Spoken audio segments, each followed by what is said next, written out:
At 3 a.m., in a dying city bar, billionaire CEO Alessandra Cross heard something she'd never heard before. The word no. It came from a bartender with calloused hands and tired eyes, a single father working night shifts to survive. She'd built empires, commanded boardrooms, made grown men tremble with a glance. But Daniel Reed wasn't impressed by her power, her beauty, or her billion-dollar smile.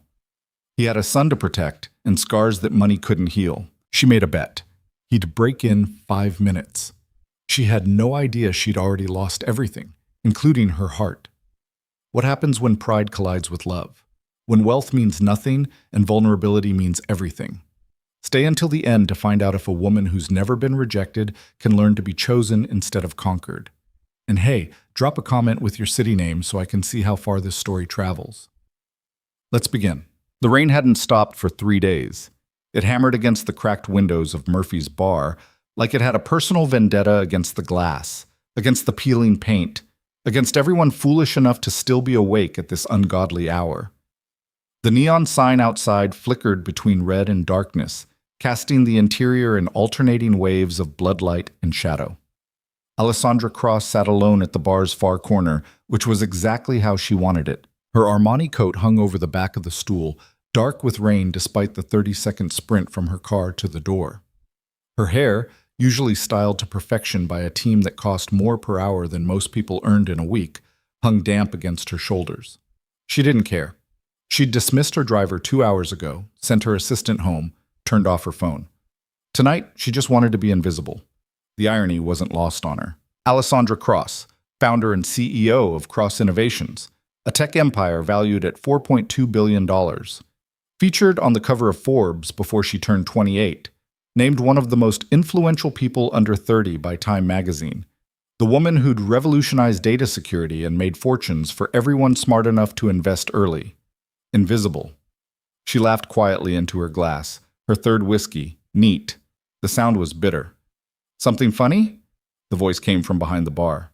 Deep, careful, with the kind of exhaustion that lived in the bones. Alessandra looked up. The bartender was tall, lean in that way that suggested he'd been broader once, but life had worn him down to essentials. Dark hair that needed cutting, a jaw that hadn't seen a razor in a day or two, eyes that were complicated. Brown, she thought, though the dim lighting made it hard to tell. But it wasn't the color that caught her attention. It was the way he looked at her, or rather, the way he didn't. Most men stared. Some pretended not to, but failed. Others were bold about it, treating her appearance like an invitation.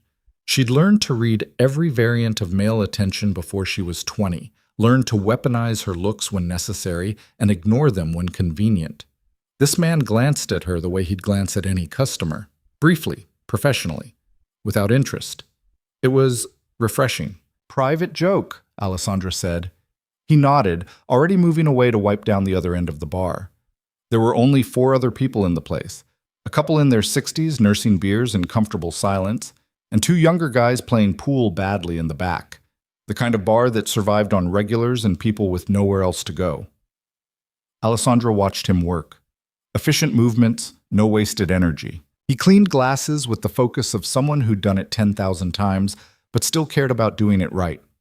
When one of the pool players called out for another round, he delivered it with a nod and a brief smile that didn't quite reach his eyes. A working smile. She knew it well. She'd perfected her own version years ago. "What's your name?" she asked when he returned to her end of the bar. He paused, cloth in hand, and met her gaze properly for the first time. Up close, his eyes were definitely brown, dark brown, with flecks of amber near the pupil. Intelligent eyes, cautious eyes. "Daniel? Just Daniel?" "Usually." He resumed wiping. "You need another?" She glanced at her glass, still half full. "Not yet. Let me know when you do." He started to move away again, and Alessandra felt an unfamiliar spike of something. Irritation? Curiosity? She couldn't pin it down. "I'm Alessandra," she offered. "Nice to meet you, Alessandra." Polite, distant. Already focused on restocking the beer fridge. She studied him more carefully now, the way she studied everything that caught her interest. The watch on his wrist, basic, practical, probably cost less than $50. The shoes, Work boots, worn but maintained. The faint stain on his shoulder that looked suspiciously like finger paint. You have kids? The question came out before she decided to ask it. Daniel's hand stilled for just a fraction of a second. Then he pulled out a Corona, twisted off the cap with practiced ease, and set it in the fridge. Why do you ask? Paint on your shirt. Either you have kids or you're a very messy artist. He glanced down at the stain, then back at her. Something shifted in his expression, not quite a smile, but close. One kid, son, he's 7. Let me guess. He wanted to help you get dressed this morning. Yesterday morning, but close enough. Daniel pulled out another beer. He made me a picture. A dinosaur fighting a robot. Very important work, required both our involvement. There it was, the first genuine warmth in his voice. Brief, but real. Sounds serious, Alessandra said. Very. The fate of the universe was at stake. He closed the fridge and leaned against the back counter, arms crossed. Not defensive exactly, but self-contained. What about you? Kids? No. Married? No.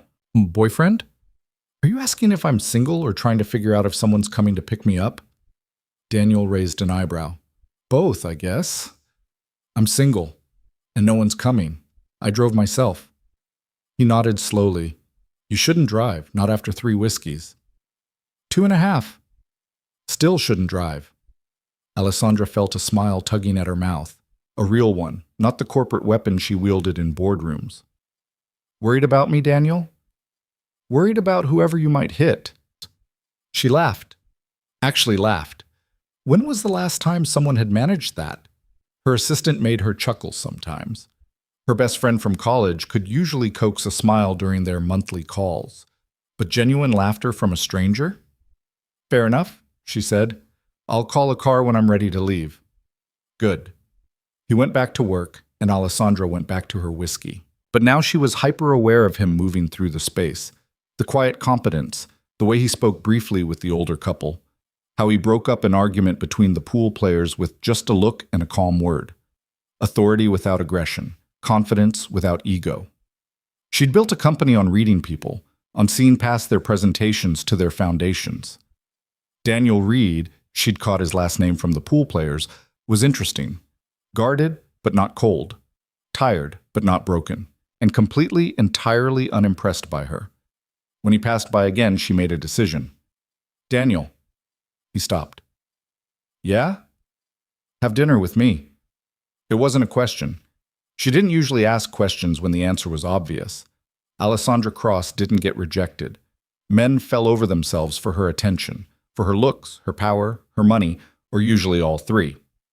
A simple dinner invitation to an exhausted bartender working the graveyard shift? He'd say yes. They always said yes. Daniel looked at her for a long moment. Really looked. Like he was trying to read something written in a language he didn't quite trust. Then he said, no.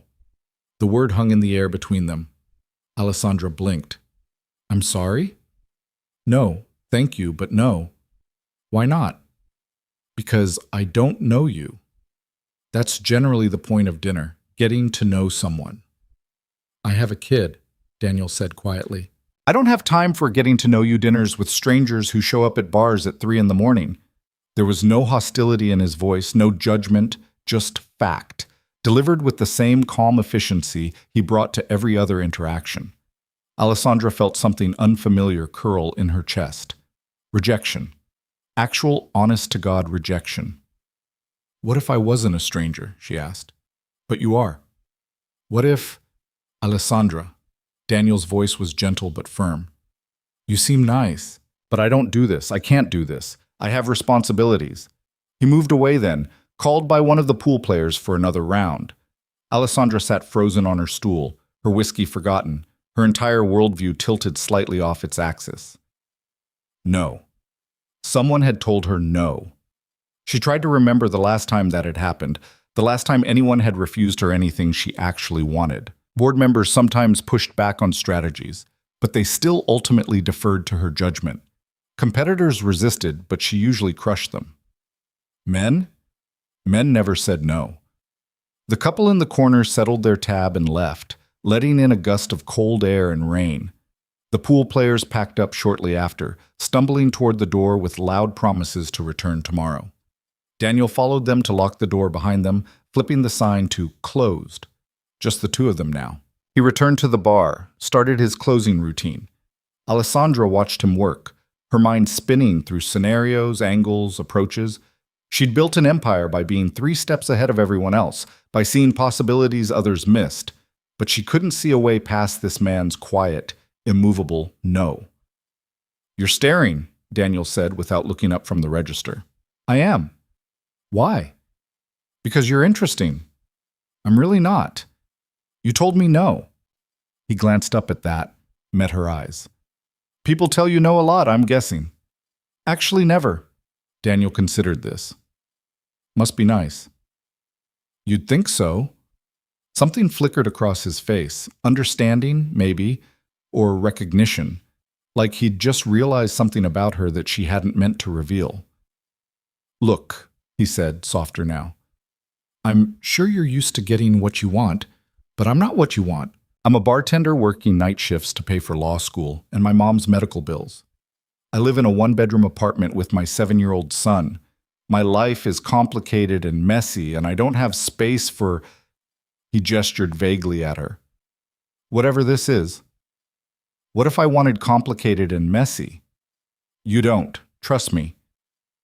"You don't know me well enough to know what I want." "Exactly." Daniel closed the register with a soft click. "I don't know you, and you don't know me. So let's leave it there." Alessandra should have accepted it, should have called her car, gone home to her penthouse, moved on.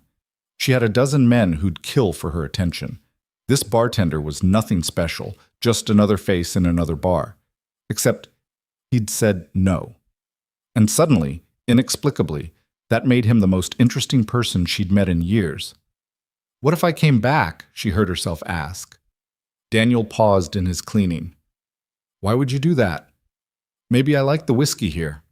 "It's well whiskey. You can afford better." "Maybe I like the atmosphere." "It's a dive bar." "Maybe I like the company."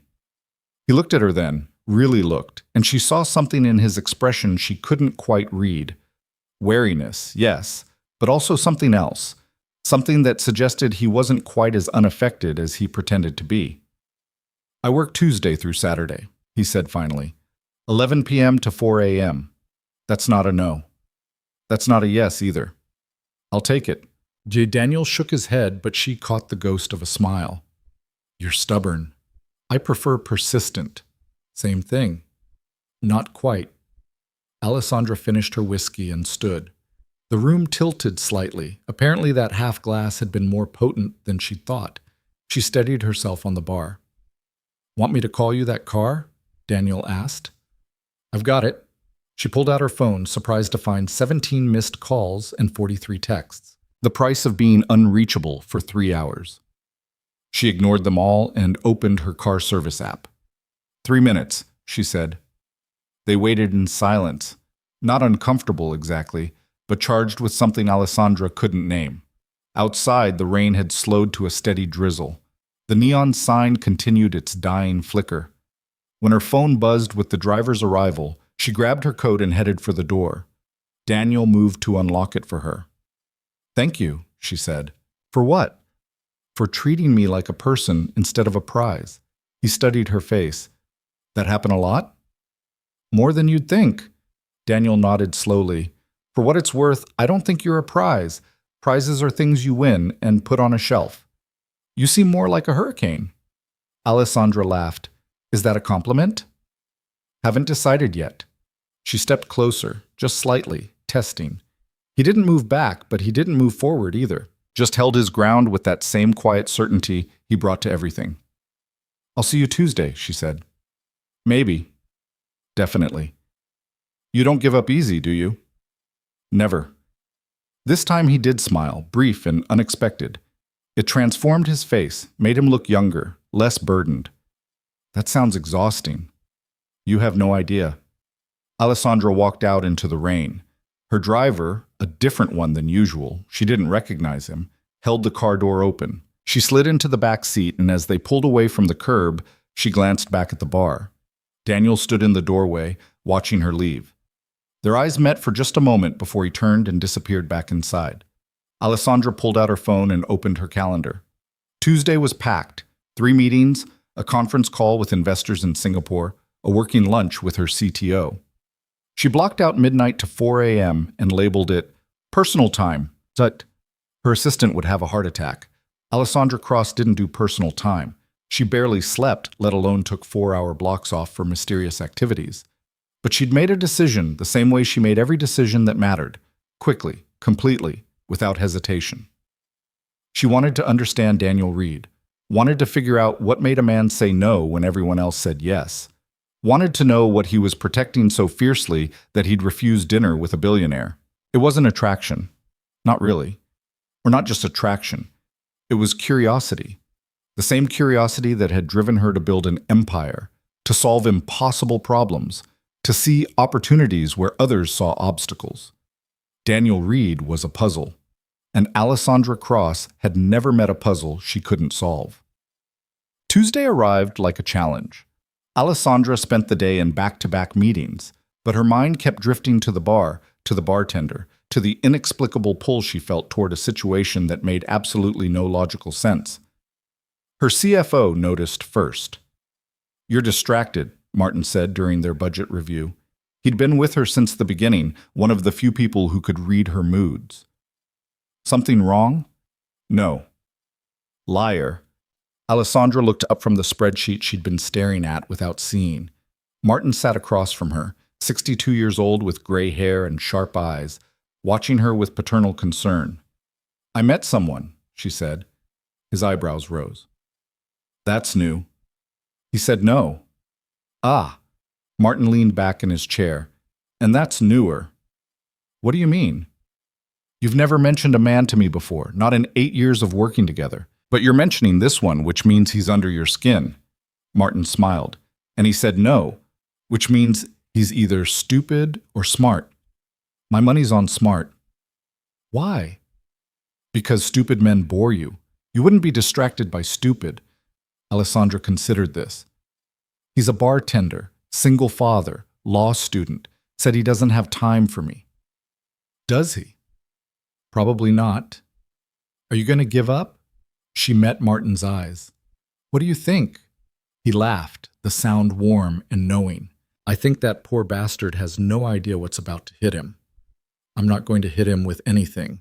I just want to talk to him." "Uh-huh. I'm serious." "I'm sure you are." Martin gathered his papers. "Just do me a favor." "What?" "Don't break him. If he's saying no when everyone else says yes, there's a reason. Respect it." The word stuck with Alessandra through the rest of the day. Respect it. As if she was some kind of predator circling prey. She bristled at the implication, then forced herself to examine it honestly. Was she respecting Daniel's boundaries? Or was she just so unused to rejection that she was treating his refusal as a challenge to overcome? The question bothered her all through her afternoon calls, through the working dinner she barely tasted, through the car ride that took her back to her penthouse to change. At 11:30 p.m., she stood in her walk-in closet and stared at her options. What did one wear to a dive bar when one was a billionaire trying to seem approachable but not trying too hard? She settled on jeans, designer but understated, and a simple black sweater. Minimal jewelry, her hair down and loose instead of styled. She looked at herself in the mirror and saw someone who might pass for normal. Almost. The car dropped her off at Murphy's at midnight exactly. The rain had finally stopped, leaving the streets slick and reflecting the neon glow of storefronts and streetlights. She pushed open the door to the bar and immediately spotted Daniel behind the counter. He looked up, saw her. Something flickered across his face, surprise, resignation, maybe a touch of amusement. "You came back," he said. "I said I would." "People say a lot of things." Alessandra crossed to the same seat she'd occupied before. "I'm not people." "No," Daniel agreed, already pulling out a glass. "You're definitely not." He poured her whiskey without asking, the same well brand from before. She appreciated that he hadn't upgraded her without permission. "Slow night?" she asked. The bar was emptier than last time, just 2 guys watching a boxing match on the old TV in the corner. Tuesday usually is. Daniel leaned against the back counter, arms crossed in that same self-contained posture. So what's this about? Really? I told you. I wanted to come back. Why? Because you told me no. He shook his head slowly. That's a terrible reason. Is it? Yes. If the only reason you're interested in me is because I rejected you, then you're not interested in me. You're interested in winning. The observation was sharp enough to sting. Alessandra took a slow sip of whiskey, buying time to formulate a response. Maybe at first, she admitted, but I've been thinking about it. About you. Don't. Why not? Because I meant what I said. Daniel's voice was quiet but firm. My life is complicated. I have a 7-year-old son who's already been through too much. I'm barely keeping my head above water between school and work and taking care of my mom. I don't have space for... He gestured at her again, that same vague motion. This. What is this? Whatever game you're playing. I'm not playing a game. Everyone's playing a game. He pushed off the counter and started wiping down the bar even though it didn't need it. Nervous energy, Alessandra realized. She made him nervous. What happened? She asked quietly. Daniel's hand stilled. What? You said your son's been through too much. What happened? For a long moment, she thought he wouldn't answer. He kept his eyes on the bar, jaw tight, and she was sure she'd pushed too far too fast. Then he said, his mother left when he was 6 months old. The words were flat, emotionless, but Alessandra heard everything underneath them. The betrayal, the fear, the responsibility that had fallen on shoulders probably too young to carry it. I'm sorry, she said. Don't be. We're better off. Are you? He looked up at that, met her eyes. Yes. She didn't want to be a mother, didn't want the responsibility or the sacrifice. Better she left than stayed and resented him every day. That's very mature of you. No, it's realistic. Daniel tossed the cloth aside. Lucas is happy. He's healthy. He doesn't remember her. That's all that matters. What about what you remember? What about it? Does it make it hard to trust people? Daniel laughed, but there was no humor in it. You're asking if my ex leaving made me unable to trust women? That's pretty basic psychology, Alessandra. That's not an answer. He studied her for a long moment. Yes, it made it hard to trust. Happy now? No, she said honestly, but I appreciate you telling me. Why? Because now I understand why you said no. Do you? You're protecting your son and yourself from people who might not stay. Daniel's expression shifted, surprise again, but also something else. Recognition, maybe, like she'd seen something he hadn't expected her to see. Yeah, he said quietly. That about covers it. They sat in silence for a while. The boxing match ended on the TV. The two guys in the corner paid their tab and left. The bar emptied out until it was just the two of them, like before. I should go, Alessandra said, though she didn't move. Probably. But I don't want to. Why not? Because talking to you is the first interesting thing I've done in months. Daniel raised an eyebrow. You run a multi-billion-dollar company. How is talking to a bartender interesting? How do you know what I do? You think I didn't Google you after you left?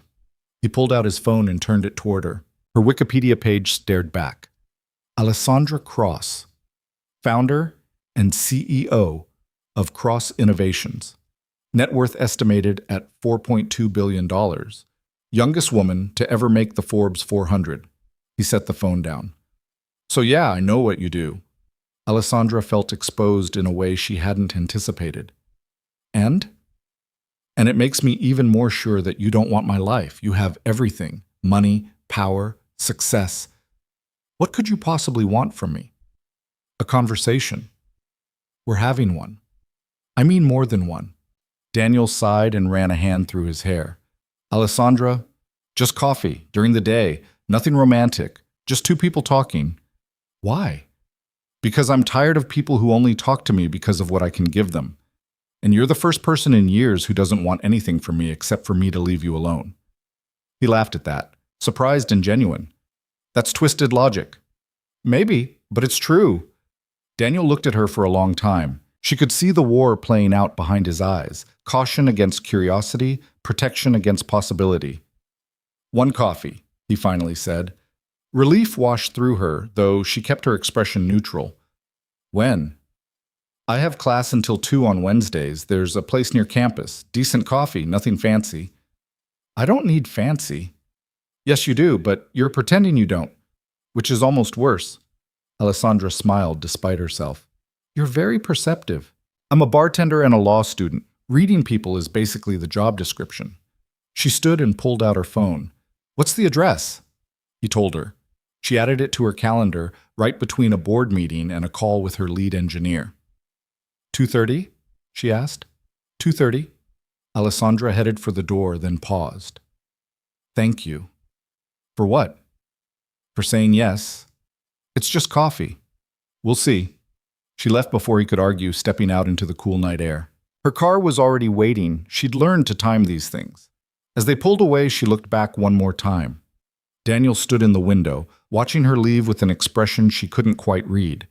But he'd said yes. That was enough. For now. Wednesday afternoon arrived with unexpected sunshine, the kind that made the city look almost clean after days of rain. Alessandra sat in the back of her car 3 blocks from the coffee shop, staring at the clock on her phone. 2:28. She was never early, never anxious, but her palms were actually sweating. "Ma'am?" Her driver, Marcus, glanced at her in the rearview mirror. "We're here." "I know. Would you like me to circle the block?" "No, I'll get out." But she didn't move. Marcus had been driving her for 3 years. He knew when to push and when to wait. He waited. Alessandra took a breath and opened the door herself before he could get out to do it for her. The coffee shop was small, tucked between a used bookstore and a laundromat, the kind of place that survived on students and neighborhood regulars, not Instagram tourists. Through the window, she could see Daniel already inside, sitting at a corner table with his back to the wall. A habit, she noted, always aware of his surroundings. A book lay open in front of him, something thick with dense text. He looked different in daylight, younger, maybe, or just less weary. He wore jeans and a faded university sweatshirt, and he was absently tapping a pen against the table while he read. Alessandra pushed open the door. A bell chimed. Daniel looked up.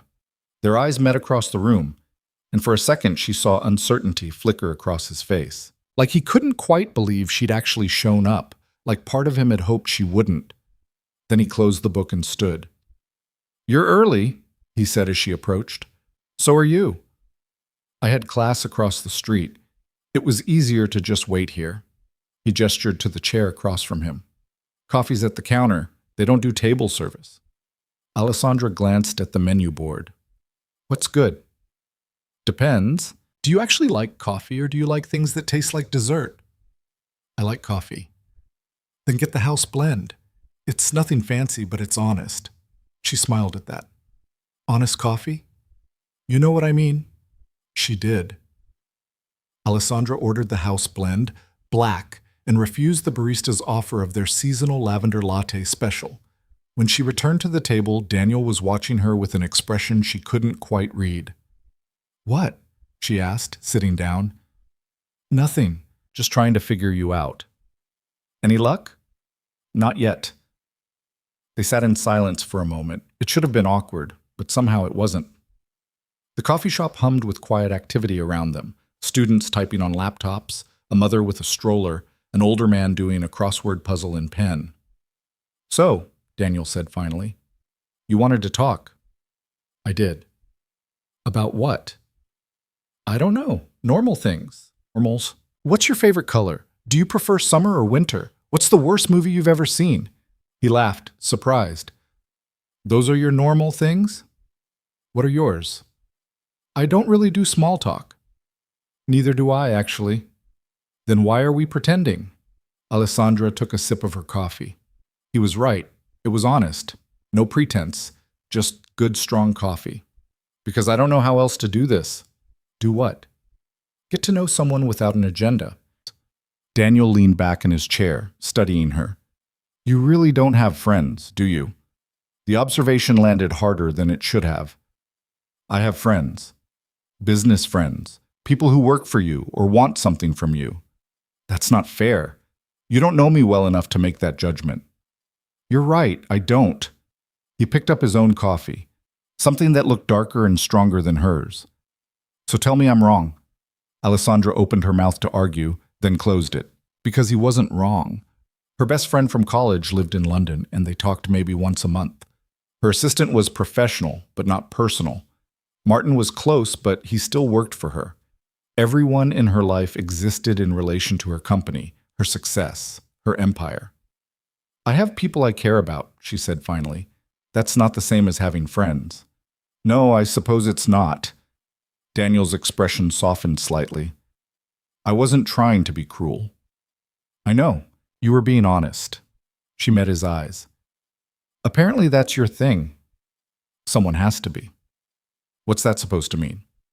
It means you're probably surrounded by people who tell you what you want to hear. I'm guessing honest feedback is rare. You'd be surprised. Would I? Alessandra thought about her last board meeting, the way everyone had nodded along with her acquisition strategy, even though she could see the doubt in their eyes. The way her CFO had said brilliant when he clearly meant risky. The way no one ever told her no, except Daniel. Maybe not, she admitted. He nodded, satisfied. So if we're going to do this, whatever this is, let's skip the small talk and the performance. Just be real. Okay. Okay. Yes. Real.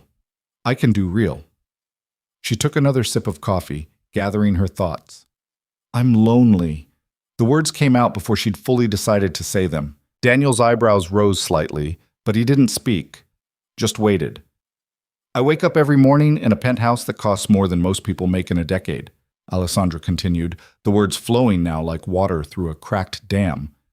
I go to an office where everyone calls me Ms. Cross and asks how high when I say jump. I make decisions that affect thousands of people and billions of dollars. And at the end of the day, I go home alone and eat takeout in front of my laptop while I work until I'm tired enough to sleep. That sounds exhausting. It is, but it's also what I chose. I built this company from nothing. I sacrificed relationships and free time and any semblance of normalcy because I wanted to prove I could do it. And I did. I won. But now I'm 31 years old, and I can't remember the last time someone touched me without wanting something. Daniel was quiet for a long moment. Then he said, That's the saddest thing I've heard in a while. I know. So why tell me? Because you asked me to be real. I asked, you delivered. He set down his coffee and leaned forward, elbows on the table. My turn? Please. I'm terrified every single day that I'm failing my son. I work nights so I can go to his school during the day. I study while he sleeps. I cook dinner and help with homework and play dinosaurs versus robots and pretend I have any idea what I'm doing. My mom's sick with COPD from smoking for 40 years, and the medical bills are drowning me even with insurance. I'm one bad semester away from failing out of law school and one unexpected expense away from losing our apartment. And Lucas deserves better than any of this. Alessandra felt something crack open in her chest. He has you. That's better than a lot of kids get. Does he? I'm barely present. I'm always tired, always stressed, always thinking about money or school, or what happens if my mom gets worse. But you show up. Showing up isn't enough. It's more than his mother did. Daniel flinched. That's not fair. It's honest. And you wanted honest. He stared at her for a moment, then laughed, a sharp, bitter sound. You're right. I did. Tell me about him, Lucas. Why? Because he's clearly the most important thing in your life. If I'm going to know you, I need to know about him. Daniel's expression shifted, softened. He's 7, second grade, obsessed with dinosaurs and space and whether robots could beat dinosaurs in a fight. He's smart, scary smart. His teacher says he reads at a 5th grade level. He's also sensitive, cries at movies, worries about whether the fish in the ocean are lonely. He sounds wonderful. He is. He's the best thing I've ever done. Daniel's voice held a warmth that transformed his whole face. Even on my worst days, when I'm so tired I can barely stand, he'll say something ridiculous like, Dad, do you think clouds are sad when it rains because they're losing pieces of themselves? And I remember why everything's worth it. Alessandra smiled. That's beautiful. That's Lucas. He sees the world differently than everyone else. I'd like to meet him. The words were out before she could stop them. Daniel's expression shuddered immediately. That's not going to happen. Why not? Because I don't introduce Lucas to people I'm dating, and we're not even dating. We're having coffee. What if we were dating, eventually? We're not. But what if... Alessandra, Daniel's voice was firm. I have one rule, one non-negotiable rule. Lucas doesn't meet anyone I'm seeing unless it's serious. And I mean serious. As in, I'm planning a future with this person serious. That seems extreme. Does it? His mother walked out on him before he could even remember her. He doesn't need a parade of people coming in and out of his life, getting attached and then disappearing. The logic was sound. Alessandra knew that. But it still stung. I understand, she said. Do you? Because you looked hurt just now. I'm not hurt. You're lying. I'm not. She stopped. Honest. They were being honest. Fine. I'm a little hurt, but I understand you're protecting him. I am. It's admirable. It's necessary. Daniel picked up his coffee again, but didn't drink.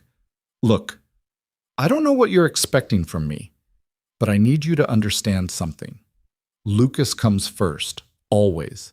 Before school, before work, before any relationship I might have.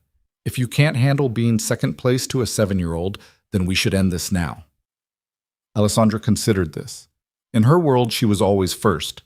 First priority, first consideration, first everything. The idea of being deliberately placed second was foreign and uncomfortable, but also refreshing. I can handle it, she said. Can you? I don't know, but I'd like to try. Daniel studied her face. Why? I still don't understand why you're here. You could have anyone. Someone without baggage and complications and a kid. Maybe I don't want easy. Everyone wants easy. I don't. Easy is boring. Easy is predictable. Easy is every man who's ever asked me out because they think I'm pretty or powerful or profitable. And I'm what? Difficult? You're real. You say what you mean. You don't want anything from me except for me to be honest. Do you have any idea how rare that is? Daniel shook his head slowly. Your life is weird. I know. I mean really weird. I know. We're very different people, Alessandra. I know that too. They sat in silence, the weight of everything unspoken hanging between them. Outside the window, students walked by in groups, laughing and carefree. Alessandra watched them and felt suddenly ancient, like she'd missed some crucial step in the process of being young. What happened to you? Daniel asked quietly. What do you mean? You're 31. Successful beyond most people's wildest dreams. But you're sitting here having coffee with a broke bartender because you're lonely. What happened that made you this way? Alessandra looked down at her coffee, watching the surface ripple with some invisible vibration. I got what I wanted. Explain. I wanted to prove I was smarter than everyone who doubted me. Then my parents who said I should marry rich instead of trying to get rich. Then my professors who said I was too ambitious. Then every investor who passed on my pitch because I was 23 and female and inexperienced. So I worked. I sacrificed. I won. And then? And then I was lonely. But by that point, I didn't know how to be anything else. Daniel reached across the table and did something unexpected. He put his hand over hers. Not romantically, not suggestively, just a simple gesture of human connection. That's rough, he said. Alessandra looked down at their hands. His was calloused, rough from work. Hers was soft, manicured, adorned with a watch that cost more than his monthly rent. They were steady in contrast, but his touch felt real. Thank you, she said. For what? For not trying to fix it. People always want to fix things. Can't fix loneliness. You can only choose to let people in. Is that what you do? Daniel pulled his hand back, but slowly. Not really. I'm pretty closed off, if you hadn't noticed. I noticed. My mom calls it my fortress mentality. Everything's a defense. Everyone's a potential threat. Sounds exhausting. It is, but it's kept Lucas safe. That's what matters. Alessandra drank her coffee, thinking. The shop had filled up while they talked, nearly every table occupied now, the noise level rising to a comfortable hum of conversation and espresso machines. "Can I ask you something?" she said. "Depends on the question." "Why did you say yes to coffee? If you're so determined to keep people out, why let me in even this much?" Daniel was quiet for a long moment. When he spoke, his voice was careful. "Because you were honest. That night in the bar, when you said you were lonely, I believed you. And I thought, maybe we could both use someone who understands what it's like to be isolated in a crowd. Misery loves company? Something like that. That's not very romantic." "I didn't say it was, but it's honest." There was that word again. Honest. It seemed to be the foundation of everything between them. "So what happens now?" Alessandra asked. "What do you mean? Do we see each other again, or was this just a one-time thing?" Daniel picked up his book, turned it over in his hands. "I don't know. What do you want?" "I asked you first." "Okay, honest answer? I think you're interesting. I think you're probably more complicated than you seem. And I think if I let myself, I could like you. But I also think you're dangerous." "Dangerous? To my peace of mind. To my carefully controlled life. You're chaos, Alessandra. And I can't afford chaos." She should have been offended. Instead, she smiled. "That's the second time someone's compared me to a natural disaster." "Who was the first?" "You. You called me a hurricane." "Did I?" He looked surprised. "I don't remember that." "You said I wasn't a prize. I was a hurricane." "Huh. I must have been more affected than I thought." "So you were affected? Don't look so pleased with yourself." But Alessandra couldn't help it. She was pleased. Ridiculously, disproportionately pleased that this careful, guarded man had been affected by her even a little bit. "One more coffee," she said. "That's all I'm asking. One more chance to not be chaos. You can't help being chaos. It's what you are. Then one more chance for you to weather the storm." Daniel laughed, genuine and warm. "That was terrible." "I know, but did it work?" He looked at her for a long moment, and she could see the battle playing out behind his eyes again. Caution versus curiosity. Fear versus possibility. "One more," he said finally, "but I choose the place." "Deal." "And the time." "Fine." "And you have to promise something." "What?" "If I tell you to back off, you back off. No arguments, no manipulation, no using your resources to find ways around my boundaries. If I say we're done, we're done." The request was reasonable. It was also terrifying. Alessandra was used to controlling outcomes, to finding solutions to problems, to never accepting no as final. But this mattered. He mattered. And if she wanted any chance at something real, she had to respect his terms. "I promise," she said. Daniel held out his hand. "Then we have a deal." She shook it. His grip was firm, calloused, warm. And when he pulled away, she felt the absence immediately. They finished their coffee in more comfortable silence. Daniel told her about his property law class, about the professor who spoke in monotone and made even the most interesting cases sound boring. Alessandra told him about her latest product launch, about the stress of managing a company that never stopped growing. It was normal. Easy, even. The kind of conversation she'd thought she'd forgotten how to have. When they finally stood to leave, the sun had shifted lower in the sky. Daniel gathered his books and his bag. "I work tonight," he said. "But I have Sunday off. There's a museum in the park. Natural history. Lucas loves it. They have a dinosaur exhibit." Alessandra's heart jumped. "Are you?" "No. I'm not inviting you to meet Lucas. I'm inviting you to accidentally run into us. If you happen to be there around 2 p.m., and if we happen to cross paths, I can introduce you as a friend. Nothing more." It was a test. She understood that. A careful, controlled test to see how she behaved around his son. How Lucas responded to her. Whether this was worth pursuing at all. "I'll be there," she said. 2 p.m., near the T-Rex exhibit." 2 p.m., near the T-Rex. Daniel nodded, already moving toward the door. Then he paused and looked back. "Alessandra." "Yes?" "Thank you for being honest. It's rare. I appreciate it." Then he was gone, disappearing into the afternoon crowd with his books and his carefully controlled life. Alessandra stood in the coffee shop for a moment longer, processing everything that had just happened. Then she pulled out her phone and called Marcus. "Pick me up in 5 minutes." "Yes, ma'am." "Back to the office?" "No, I need to go shopping." "Shopping, ma'am." "Yes, for a 7-year-old who loves dinosaurs." Marcus was silent for a moment. "Should I ask?" "Probably not." She hung up and walked outside. The city felt different somehow, brighter, more alive, like possibilities existed where before there had only been routine. Sunday. She had 3 days to prepare, 3 days to figure out how to accidentally impress a 7-year-old without looking like she was trying. 3 days to prove she could be more than chaos. It should have felt impossible. Instead, it felt like the most important challenge she'd ever faced. And Alessandra Cross had never failed a challenge in her life. She wasn't about to start now. Sunday morning arrived with the kind of crisp autumn air that made everything feel possible. Alessandra woke at 6, which was late for her, and lay in bed staring at the ceiling of her penthouse bedroom. Somewhere across the city, Daniel was probably making breakfast for Lucas, helping him get dressed, doing all the small mundane things that made up a normal life. She'd spent 3 days thinking about this moment. 3 days of distraction that her assistant had definitely noticed but been too professional to mention. 3 days of second-guessing every decision. The shopping trip had been a disaster. She'd gone to the most exclusive toy store in the city and stood paralyzed in front of shelves full of dinosaur options.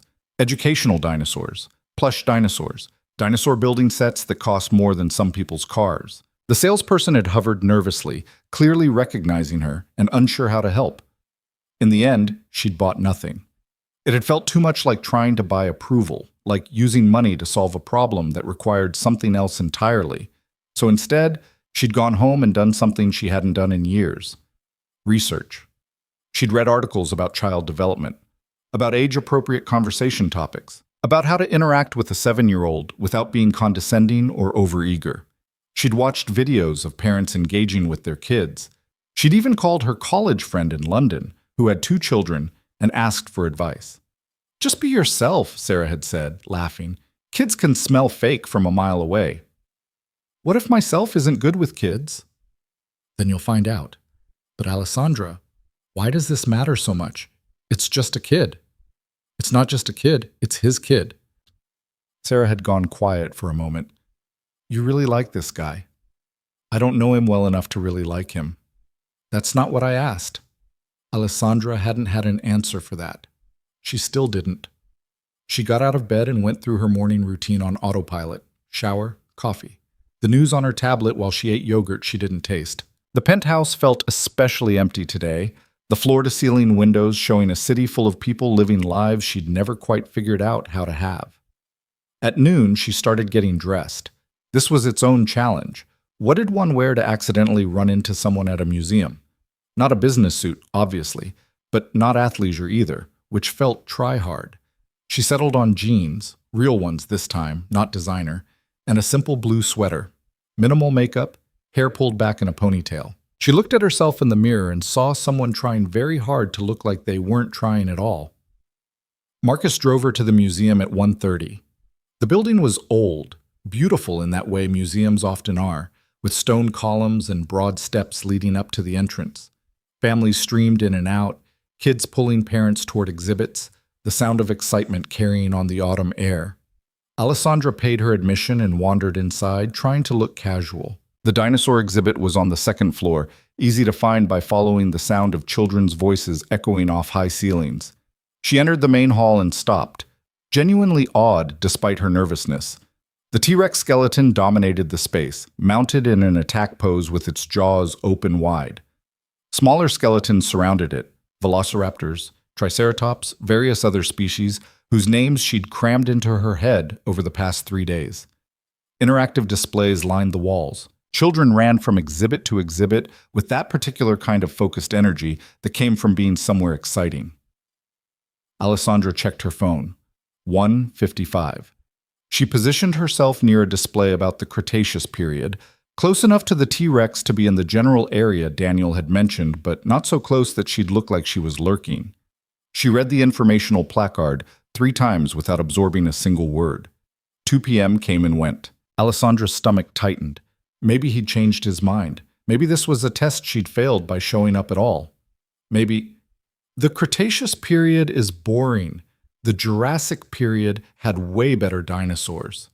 The voice was small, confident, and came from somewhere near her elbow.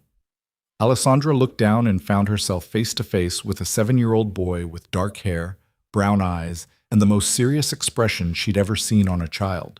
"Is that so?" she said, proud that her voice came out steady. "Yeah, Allosaurus, Stegosaurus, Brachiosaurus." The Jurassic period had all the cool ones.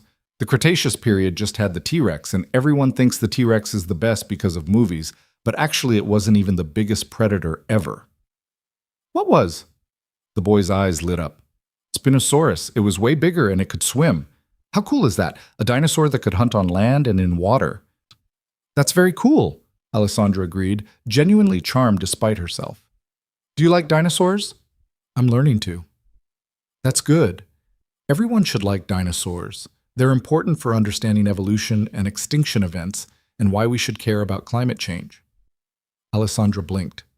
"That's a very sophisticated observation." "My teacher says I'm advanced for my age. My dad says I'm a show-off." The boy grinned. "I think I'm both." "Lucas." Daniel's voice cut through the ambient noise of the museum. He appeared from behind a display about fossilization, looking tired and amused in equal measure. "What did I say about running off?" "To stay where you can see me." "But you can see me. I'm right here." "That's not the point." Daniel's eyes met Alessandra's, and she saw a flash of something she couldn't identify. Relief? Nervousness? "I see you've met my son." "I have. He's been educating me about dinosaurs." "He does that." Daniel put a hand on Lucas's shoulder, a casual gesture that spoke of years of affection. "Lucas, this is my friend Alessandra. Alessandra, this is Lucas." "Nice to meet you officially," Alessandra said, offering her hand. Lucas shook it with surprising formality. His hand was small, warm, sticky with something that was probably candy from the gift shop. "You're really pretty," Lucas said. "Like movie pretty." "Lucas." Daniel's voice held a warning. "What?" "She is."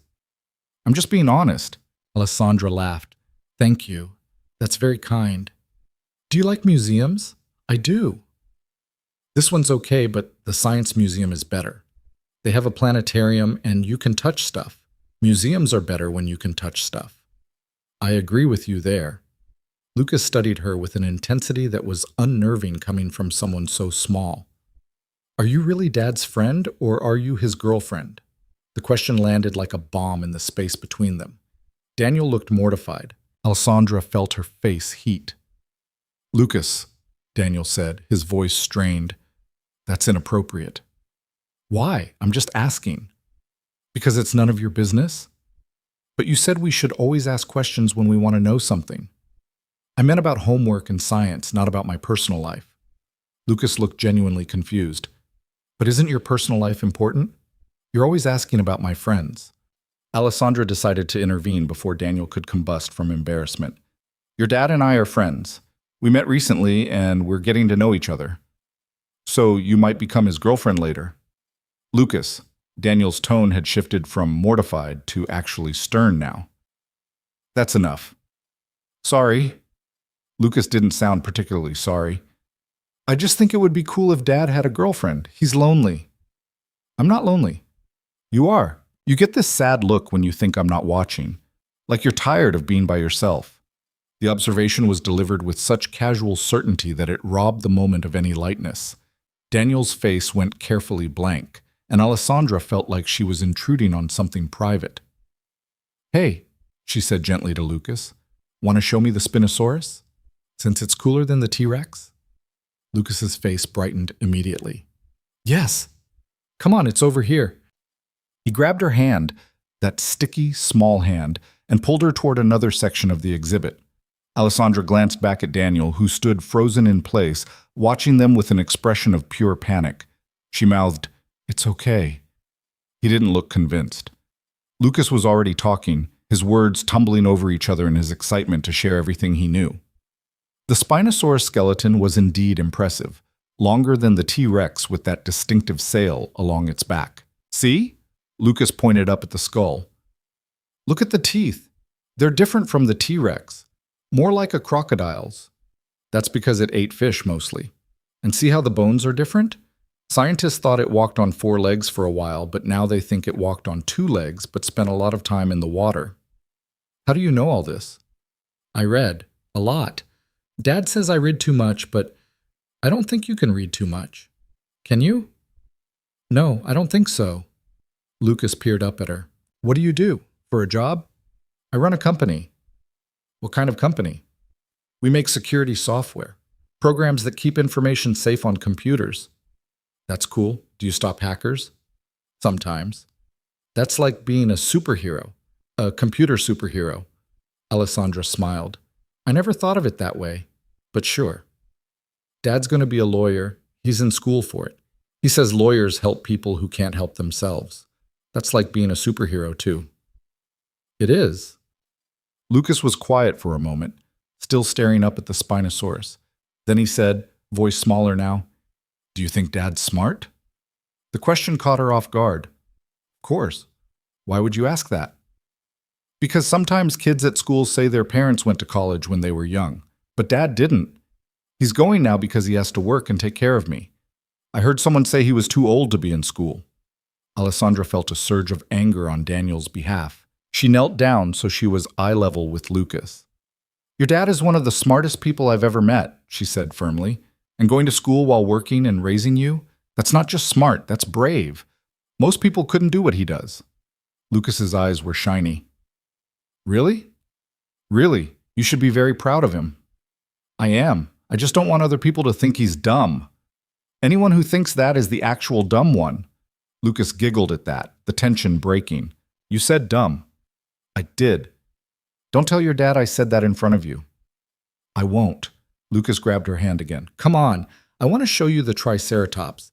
Did you know they might have lived in herds, like cows, but way cooler? They spent the next 20 minutes moving through the exhibit, Lucas narrating everything with an enthusiasm that was infectious. Alessandra found herself genuinely interested, not just in the dinosaurs, but in the way Lucas saw the world. Everything connected to something else in his mind. Dinosaurs led to discussions about extinction, which led to climate change, which led to what they could do to help the planet. Dad says we have to recycle, Lucas said as they stood in front of a display about mass extinction events. And we take the bus sometimes instead of driving, and we don't waste food. He says even small things matter. Your dad's right. He usually is, except about bedtime. Bedtime is too early. Alessandra laughed. How early? 8:30 on school nights. That's basically baby bedtime. I think that's pretty standard for 7-year-olds. You're on his side. I'm on the side of kids getting enough sleep. Lucas sighed dramatically. Adults always stick together. They found Daniel sitting on a bench near the museum's cafeteria, nursing a coffee and looking at his phone. He looked up as they approached, and Alessandra saw relief flood his face. Did you have fun? He asked Lucas. So much fun. Alessandra knows about extinction events, and she thinks you're smart, and she said anyone who thinks you're dumb is actually the dumb one. Daniel's eyes snapped to Alessandra's. What? It came up, she said quickly, in conversation. Lucas, what? Some kids at school said you were too old for college, Lucas said matter-of-factly. I told Alessandra, and she said you were brave. Daniel's jaw tightened. What kids? Doesn't matter. Alessandra fixed it. I didn't fix anything, Alessandra said. I just told him the truth. Daniel looked at her for a long moment, something shifting in his expression. Then he turned to Lucas. Hey, buddy, why don't you go look at the gift shop? We have 15 minutes before we need to leave. Can I get something? We'll see. Go look. Lucas bounded off with that endless energy children seem to possess. The moment he was out of earshot, Daniel turned to Alessandra. Thank you, he said quietly. For what? For saying that. About me.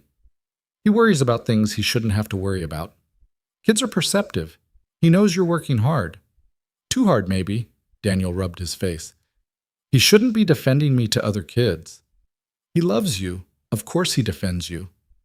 Still, Daniel gestured to the bench. Sit? Alessandra sat. They watched Lucas through the gift shop window, debating between a stuffed triceratops and a book about paleontology. He likes you, Daniel said. I like him. He's remarkable. He is. Sometimes I can't believe I get to be his dad. Daniel's voice was soft with affection. Other times I'm terrified I'm going to screw him up. You won't? How do you know? Because you care enough to worry about it. Bad parents don't worry. Daniel smiled slightly. That's optimistic. That's realistic. They sat in comfortable silence for a moment. The museum hummed with activity around them. Families, school groups, couples on dates, a whole world of normal that Alessandra had always observed from outside. So, Daniel said finally, you passed. Passed? The test, meeting Lucas.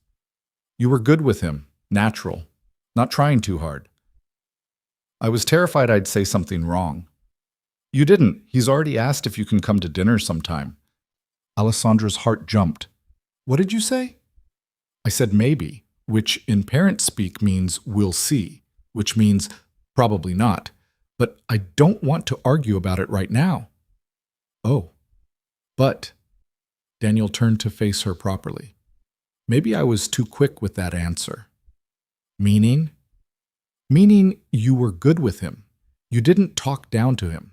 You listened. You respected him as a person, not just as a kid. That matters to me. He's easy to respect. He's smarter than half the adults I know. That's the problem. He's too smart for his own good. Thinks about things he shouldn't have to think about. Like whether his dad is smart enough? Yeah. Daniel's voice was tight. I heard them, the other parents, talking about how it's weird that I'm in school at my age, how I must have really messed up my life to be starting over now. They don't know anything about you. They know enough. Single dad, working nights, going to school with kids 10 years younger. It doesn't exactly scream success. It screams strength, resilience, dedication to building a better future for your son. Anyone who can't see that is an idiot. Daniel looked at her, really looked, and she saw his defenses crack just slightly. You mean that, he said. Of course I mean it. Why? Because it's true. Because you're doing something incredibly difficult and you're succeeding. Because Lucas is proof that you're an amazing father. Daniel's eyes were shiny now. He blinked and looked away, composing himself. I need to tell you something, he said. Okay. I didn't think you'd come today. Part of me hoped you wouldn't. Why? Because this is getting real. And real is scary. Real means Lucas could get attached. Real means I could get hurt. Real means I can't just keep you at arm's length and pretend this is casual. Alessandra's pulse quickened. Is that what you want? To keep me at arm's length? What I want and what I should do aren't always the same thing. What do you want? Daniel took a breath. I want to have dinner with you. Actually, have dinner, not just coffee or accidentally running into each other. I want to know more about what makes you lonely and what makes you laugh. I want to understand how someone can build an empire and still feel invisible. And what should you do? Protect Lucas. Protect myself. Not let someone into our lives who might not stay. I'm not going anywhere. You say that now, but you don't know what you're signing up for. My life isn't glamorous. It's early mornings and late nights and PTA meetings and worrying about money and helping with homework and dealing with a kid who has nightmares about climate change. I know that. Do you? Really? Because I need you to understand something, Alessandra. If you do this, if you decide to be part of our lives, you can't just leave when it gets hard. Lucas doesn't deserve that. I don't deserve that. The vulnerability in his voice made her chest ache.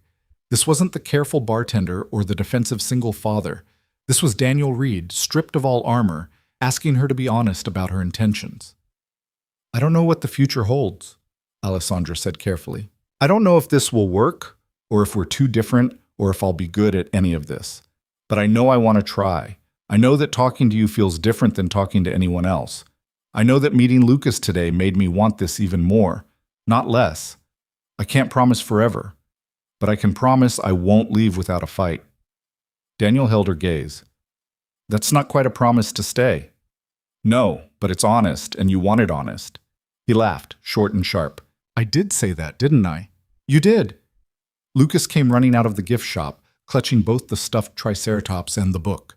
Dad, I can't decide. Can I get both, please? Daniel looked at the items, clearly calculating costs in his head. Alessandra saw the moment he decided to say yes, even though it probably stretched his budget. "Sure, buddy," he said. Alessandra made a split-second decision. She stood and walked to the gift shop counter, pulled out her credit card, and paid for both items before Daniel could react. When she came back out, Lucas hugged the toys to his chest with pure joy. "Thank you, Alessandra." "You're welcome." Daniel was staring at her with an unreadable expression. "You didn't have to do that." "I wanted to. I can pay for my own kids' toys." "I know you can, but I wanted to. Is that okay?" She could see him struggling with it, pride versus gratitude, independence versus acceptance. Finally, he nodded. "Thank you," he said quietly. "You're welcome." They walked out of the museum together, Lucas between them, chattering about which dinosaur book he was going to read first. The afternoon sun was warm despite the autumn chill, and for a moment they looked like what they weren't quite yet, but might become. A family. At the museum steps, they paused. Lucas was already pulling Daniel toward the parking lot, eager to get home and read his new book. "Dinner," Daniel said suddenly. "Tuesday night. My place. Nothing fancy, just spaghetti and probably cartoons and definitely chaos, but if you want to see what this actually looks like, that's the real version." Alessandra felt something warm bloom in her chest. "I'd love that." 6:30. "I'll text you the address."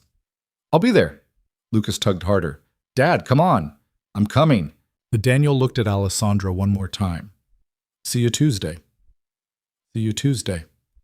She watched them walk away, Daniel's hand on Lucas's shoulder, the boy's voice carrying back to her as he explained something about pterodactyls technically not being dinosaurs. They looked complete, the two of them, self-sufficient, but Daniel had invited her in anyway. That felt like more than passing a test. That felt like winning something far more valuable than any business deal she'd ever closed. Alessandra walked to where Marcus waited with the car, already planning Tuesday in her mind. What to bring, what to wear, how to navigate dinner in a space that was theirs, not neutral territory. She was nervous, genuinely nervous in a way she hadn't been since her first investor pitch. But she was also excited, and that felt like the beginning of something real. Tuesday evening found Alessandra standing outside a modest apartment building in a neighborhood she'd never visited before. The building was old but well-maintained, with flower boxes in some windows and a security door that buzzed when she pressed the intercom for Unit 3B. "Hello?" Daniel's voice crackled through the speaker. "It's me." The door buzzed open immediately.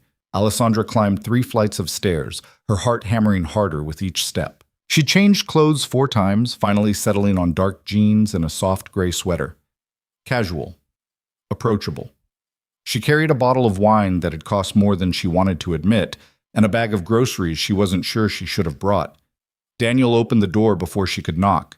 He wore jeans and a t-shirt with a faded logo, his feet bare, his hair damp like he'd just showered. He looked tired but genuinely pleased to see her. "You found it," he said. "GPS is a wonderful thing. Come in, fair warning, it's small." Small was an understatement.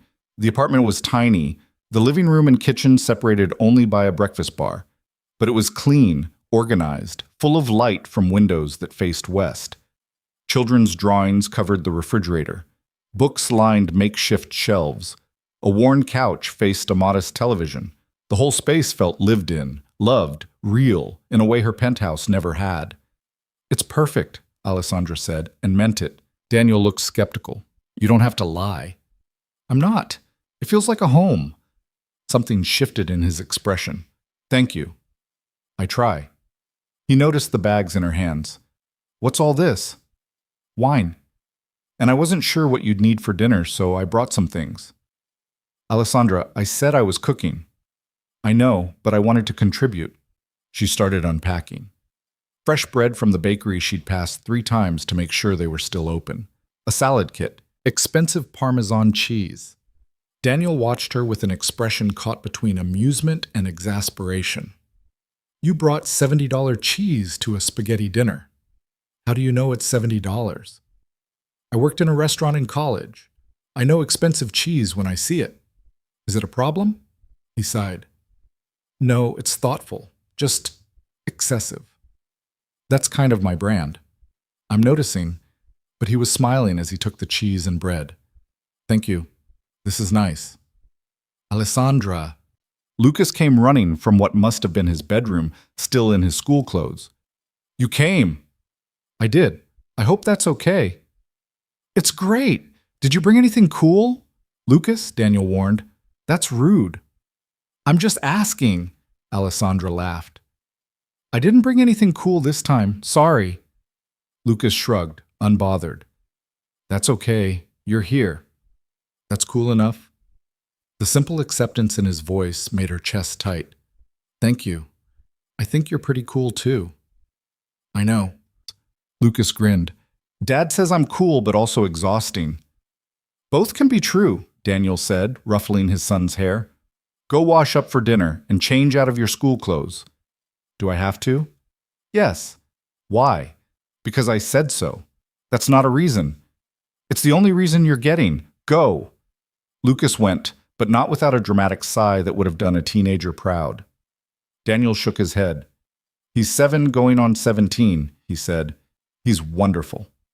He's a handful, but the affection in Daniel's voice was unmistakable. Want something to drink? I have water, milk, juice boxes, and whatever that wine is. Water's fine. Daniel poured her a glass, and they stood in the small kitchen together, the space tight enough that their shoulders almost touched. He'd started sauce earlier, the smell of garlic and tomatoes filling the apartment. A pot of water sat on the stove, not yet boiling. Can I help? Alessandra asked. You can keep me company. That's help enough. She leaned against the counter and watched him work. His movements were efficient, practiced. He'd clearly cooked this meal 100 times before. There was something intimate about watching someone in their own space doing ordinary things. It felt more revealing than any conversation. How was your day? She asked. Long. Class until noon, then I picked up Lucas from school. Homework battle. Brief meltdown about a math problem. The usual chaos. What was the math problem? Word problem about trains leaving stations at different speeds. He got frustrated because he said the problem didn't specify if the trains were freight or passenger, and that would affect the weight and therefore the potential speed. Alessandra smiled. He's not wrong. That's what I told him, but he still has to show his work using the numbers they gave him. Daniel tested the water with his finger, decided it was hot enough, and dumped in pasta. What about you? How was your day? 3 meetings. A conference call with investors. Fought with my CTO about security protocols. Very glamorous. Sounds exhausting. It was. But I kept thinking about tonight and it made it better. Daniel glanced at her, surprised. Really? Really? This is the first time in years I've had something to look forward to that wasn't work-related. Dinner with a bartender and his kid. That's your big excitement? Yes. Is that weird? It's honest. He stirred the pasta, his back to her. I keep waiting for you to realize this is beneath you. Beneath me? You know what I mean. You have a penthouse and a driver and probably people who do your shopping, and here you are in a tiny apartment eating spaghetti from a box. Alessandra moved closer, close enough to touch his arm. He stilled. Daniel, she said quietly, this isn't beneath me. This is real. This is what I've been missing without knowing I was missing it. He turned to face her, the kitchen so small they were almost chest to chest. She could see the doubt in his eyes, the fear of being disappointed, the careful walls he'd built to protect himself and his son. I want to believe you, he said. Then believe me. It's not that easy. Why not? Because people leave. They get bored or frustrated or they realize the reality doesn't match the fantasy. And I can't, his voice cracked slightly, I can't let Lucas get attached to someone who might disappear. I'm not going to disappear. You say that now. I mean it now. And I'll mean it tomorrow and next week and next month. I'm not her, Daniel. I'm not going to walk away. His jaw tightened. You don't know that. Neither do you, but you invited me here anyway. Why? He was quiet for a long moment. Then he said, because Lucas asked about you every day since Sunday. Because I thought about you every day since Sunday. Because I'm tired of being scared of taking chances. Then take a chance on me. I'm trying. Lucas came running back in wearing sweatpants and a dinosaur t-shirt. I'm ready. Can we eat now? The moment broke. Daniel turned back to the stove, draining pasta with practiced efficiency. Alessandra helped set the table, following Lucas's very specific instructions about where the plates and forks should go. Napkins on the left, Lucas said seriously, because that's the proper way. Who taught you that? Dad. He says just because we don't have a lot of money doesn't mean we can't have manners. Alessandra glanced at Daniel, who looked slightly embarrassed. Manners matter, he said defensively. They do, she agreed.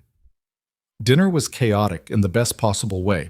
Lucas talked non-stop about his day, about the science project he was planning, about the injustice of only getting 20 minutes for recess. Daniel interjected when necessary, guiding the conversation, making sure Lucas actually ate between stories. Alessandra found herself laughing more than she had in months, charmed by the easy rhythm between father and son. Alessandra, Lucas said around a mouthful of spaghetti, do you have a dad? Lucas, chew and swallow before talking, Daniel said automatically. Lucas swallowed dramatically. Do you? I do, Alessandra said. I don't see him very much, though. We're not very close. Why not? Lucas, Daniel warned, that's personal. It's okay, Alessandra said. She considered how to explain complicated family dynamics to a 7-year-old. My parents and I don't always agree on things. They wanted me to live one kind of life, and I chose a different one, so we don't talk as much as we probably should. That's sad, Lucas said with such simple sincerity that it hurt. Yeah, it is a little sad. You could fix it, though. You could just call them and say sorry. I'm not sure sorry would fix it. Lucas frowned, thinking hard. Then you could call them and say you miss them, even if you're not sorry, because maybe they miss you too, and they're just waiting for you to call. Out of the mouths of babes, Alessandra felt something shift in her chest, an old wound she'd thought was scarred over. That's very wise advice, she said. I'm advanced for my age. You're something, all right, Daniel muttered, but he was smiling. After dinner, Lucas insisted on showing Alessandra his room. It was even smaller than the living room, but every inch was utilized. A twin bed with dinosaur sheets, a desk made from plywood and cinder blocks, shelves overflowing with books and toys, drawings taped to every available wall space. This is my collection, Lucas said proudly, gesturing to a shelf of dinosaur figurines. I have 47. Dad gets me one every month if I do good in school and help with chores. That's impressive. I know. Want to see my favorite? He pulled down a well-worn Spinosaurus, the paint chipped from excessive play. Dad gave me this one when I was 5. It's special because it was the first one. It's great. Lucas set it carefully back on the shelf. Then he turned and looked at her with those serious brown eyes that were so much like his father's. Do you like my dad? He asked. Alessandra's heart stuttered. Yes, I do. A like, or just friend-like? Lucas, I don't think... I'm 7, not stupid. I know what girlfriends are. Alessandra glanced toward the door, but Daniel hadn't followed them in. She was on her own. I like your dad a lot, she said carefully, but we're still getting to know each other. These things take time. Why? If you like him and he likes you, why wait? Because grown-up relationships are complicated. Why? Because we have to make sure we're compatible, that we want the same things, that we can handle each other's complications. Lucas considered this. Dad says I'm a complication. You're not a complication, you're a gift. His face broke into a smile. I like you. I hope you stay. The simple honesty of it made her want to cry. I like you too. Good. Come on, I'll show you the drawing I made today. They spent another 20 minutes in Lucas's room while he showed her everything important in his 7-year-old world. His rock collection, his favorite books, the picture he'd drawn of the dinosaur museum with 3 stick figures labeled Dad, me, and Alessandra. When they emerged, Daniel was washing dishes in the kitchen. He looked up, and she saw the question in his eyes. Everything okay? Everything's great, Lucas announced. I showed her my stuff, and we decided we like each other. Did you now? Yep, she's good, Dad. You should keep her. Daniel's face flushed. Lucas, that's not... You can't just... Alessandra took pity on him. Lucas, why don't you pick out a movie for us to watch? Can I? Daniel looked torn between relief and resignation. One movie, something appropriate. Lucas ran to the shelf of DVDs, actual DVDs, not streaming, and began his selection process with the gravity of someone choosing nuclear launch codes. Daniel turned to Alessandra, his voice low. I'm sorry. He's been enthusiastic since Sunday. It's fine. It's sweet. It's mortifying. He has no filter. He's 7. He's not supposed to have a filter. Still, Daniel dried his hands on a dish towel. Did he interrogate you about your intentions? A little. I handled it. I saw the drawing, the 3 of us at the museum. He's a good artist. He's getting attached.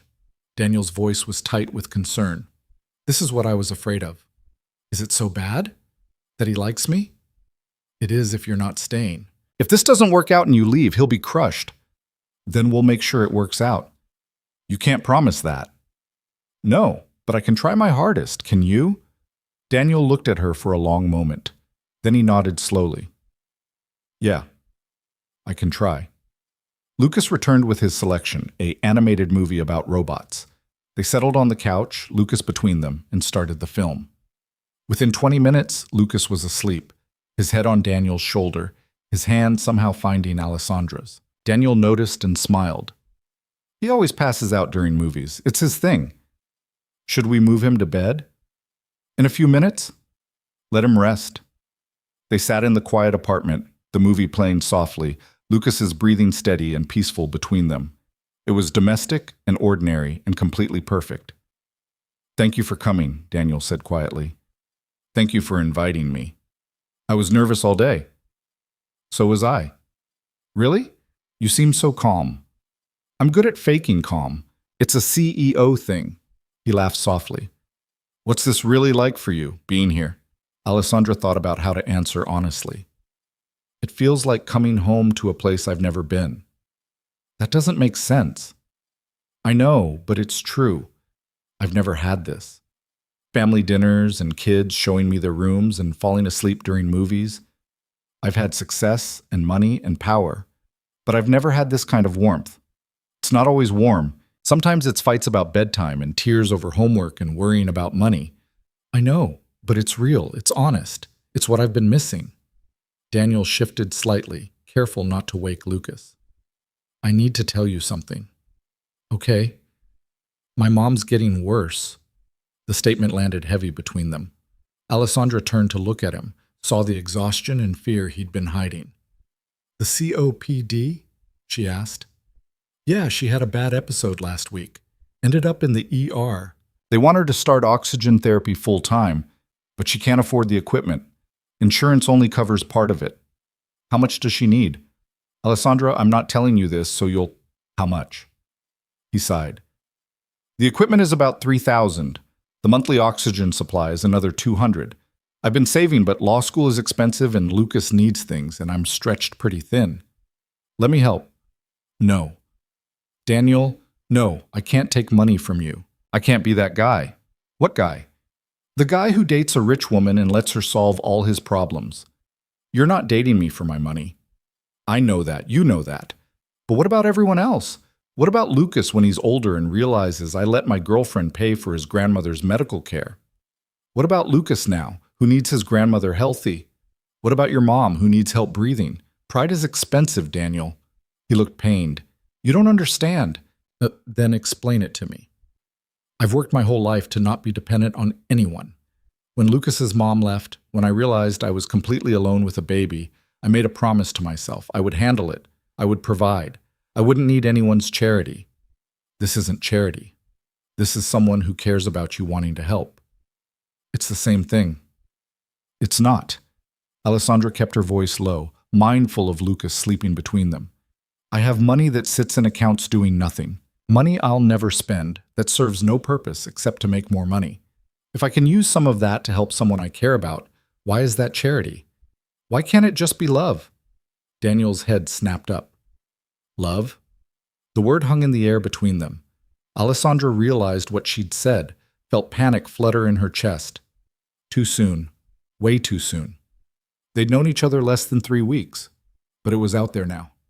I don't know, she said honestly. Maybe. Or maybe it could be, if we let it.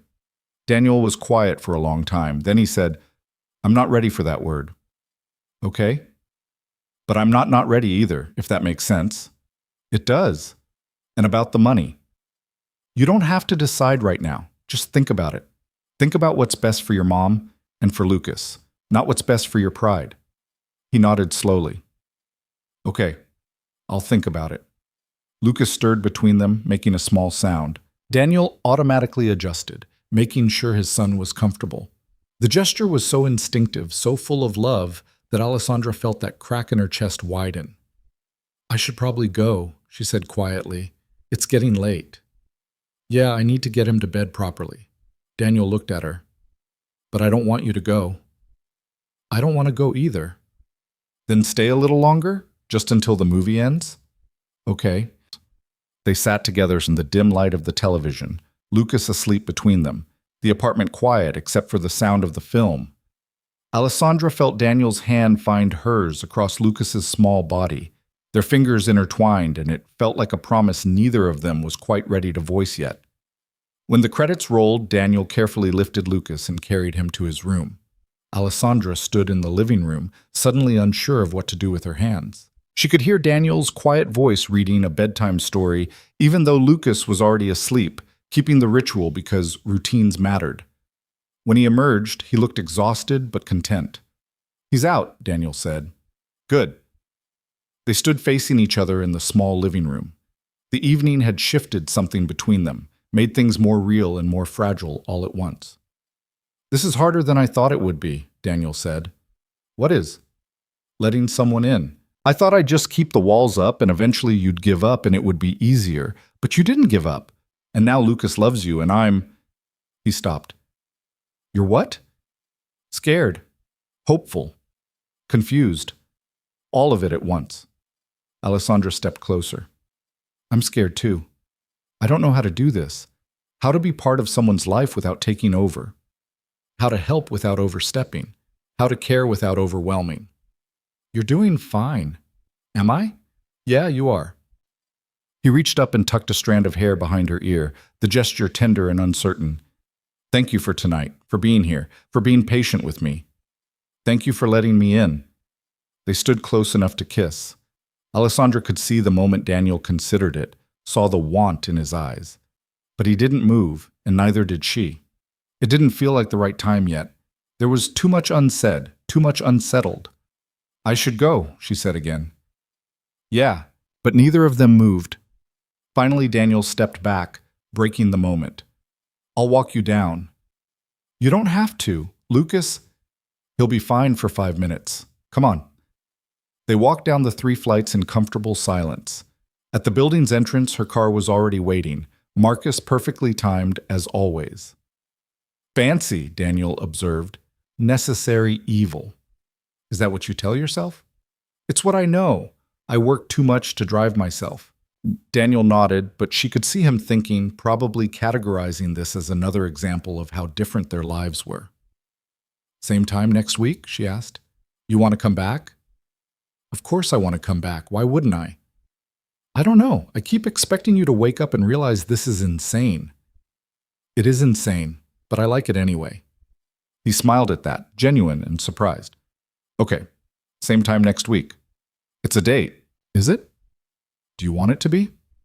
Daniel considered this. Then he said, Yeah, I do. Good. Me too.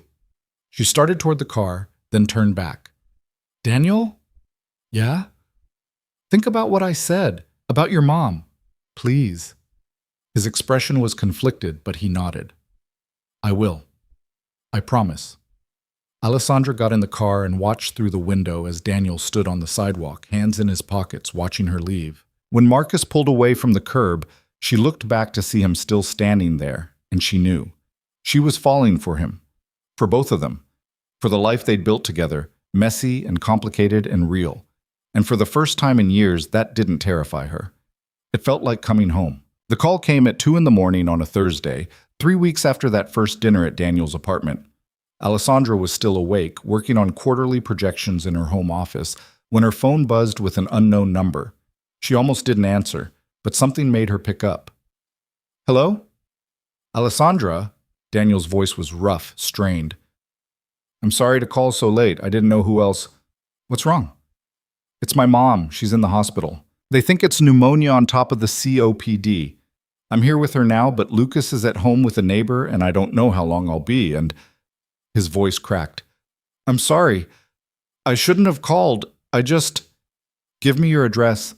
I'll go get Lucas. You don't have to. Daniel, give me the address. He did. Alessandra was already moving, grabbing her keys, pulling on shoes. She'd started driving herself lately, keeping a car in the building's garage for emergencies. This qualified. The neighbor who'd been watching Lucas was an older woman named Mrs. Chen, who looked relieved to see Alessandra arrive. Lucas was asleep on her couch, still in his pajamas, clutching his stuffed Spinosaurus. Thank you for coming, Mrs. Chen said quietly. I told Daniel I could keep him, but I have work in the morning, and I wasn't sure. It's fine. I've got him. Alessandra carefully scooped Lucas into her arms. He stirred but didn't wake, just curled into her shoulder with the trust that broke her heart. She carried him down to her car, buckled him into the back seat, and drove through empty streets to her penthouse. Getting a sleeping 7-year-old up to the 32nd floor while carrying a dinosaur in his school backpack was an adventure, but she managed. She put him in her guest room, pulled the covers over him, and sat on the edge of the bed watching him sleep. He looked so small, so vulnerable. This child who was usually so bright and full of energy, reduced to a sleeping bundle of limbs and dreams. Alessandra pulled out her phone and texted Daniel. Lucas is with me. He's safe and asleep. Focus on your mom. We'll be here when you're ready. The response came 5 minutes later. Thank you. I don't know what I would have done without you. She wanted to say that he'd never have to find out, that she'd always be there, but it felt too big for a text message, so she just sent back a heart emoji and set her phone aside. Then she did what she always did when faced with a problem she could actually solve. She made calls. By 7 a.m., she'd arranged everything. A private room at the best respiratory care facility in the city, a team of specialists, all the medical equipment Daniel's mother would need, not just for now, but for the foreseeable future. She'd structured it carefully, working with the hospital's billing department to make it look like insurance adjustments and charitable foundation contributions rather than a direct payment. Daniel would be angry, she knew that, but his mother would be comfortable and cared for, and sometimes love meant doing the right thing even when it caused conflict. Lucas woke up at 7:30, disoriented and confused. Alessandra heard him moving around and went to the guest room. Hey, she said softly from the doorway. Remember me? Lucas blinked at her, then at the unfamiliar room. Alessandra, where's Dad? He's at the hospital with your grandma. She's sick, so he needed to stay with her. You're going to hang out with me today. Is that okay? Lucas's face crumpled. Is Grandma going to die? The question was so direct, so terrified, that Alessandra felt her chest constrict. She sat on the bed and pulled him into a hug. No, sweetie. She's going to be okay. The doctors are taking really good care of her. Promise? She shouldn't promise. She knew better than to make promises about medical outcomes. But Lucas was looking at her with those enormous eyes, and she couldn't bear to add uncertainty to his fear. I promise, she said. Your dad's with her right now, making sure she gets the best care possible. Lucas nodded against her shoulder. Okay, I believe you. The trust in his voice made her want to move mountains to make sure that promise came true. They spent the morning in careful routine. Alessandra made breakfast, nothing fancy, just cereal and fruit because that's what Lucas said he usually had. She helped him get dressed in the spare clothes Mrs. Chen had packed.